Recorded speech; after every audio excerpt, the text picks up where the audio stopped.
Hello and welcome to the short Vort on Parshas Naso, dedicated to Liluy, Nishmas, Mori, Naftali, ben Yitzchak. In Perek Zayin, Pasuk Yud Gimel and Yudalad, chapter 7, verse 13 and 14, the Chumash tells us about that each of the 12 princes, the Nesiim of the different tribes of the Bnei Yisrael, they brought korbanos and they brought silver utensils and gold utensils. All were identical.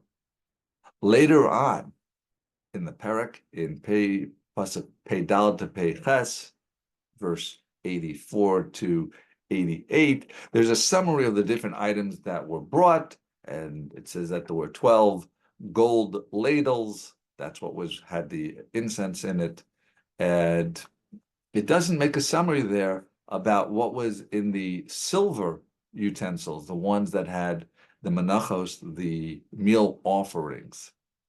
So this Dvar Torah is adapted from Brisk on Torah, from the words of Yitzchak Zev Halevi Soloveitchik, the Brisker Rav, lived in 1886 to 1959, and he's going to give a halachic reason why the silver was not mentioned and the gold was mentioned.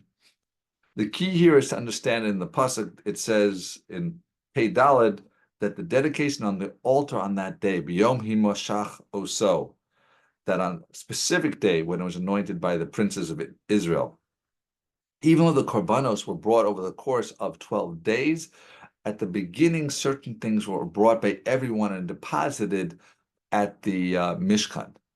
And then later, when someone brought their korbanos, then they would take the incense out and give it and do the service for it. But there's a problem.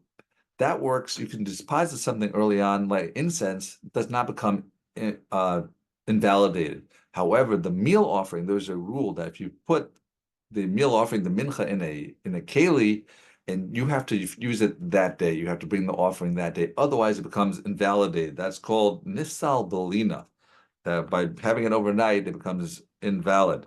So therefore, what happened is on the first day, all the Nesiim, they were able to bring incense and put it into the gold kalim, and with the exception of Shevet Yehuda, who's brought everything the first day because they went first, no one was able to deposit their meal offerings into the silver, because by the time it would be their turn, that would become invalidated. So therefore, there's no tally because there was nothing in the silver kalim. There's only items, the incense, in the gold kalim. And so that's the point of it, B'yom Himashach Oso, because the counting was done only what was there on the first day, not was there on every other day. The gold kalim with the ketores could be filled up on day one. The silver kalim that had the meal offerings could not be filled up until the actual day of each individual nasi came. So thank you for listening. Have a wonderful week and a wonderful Shabbos.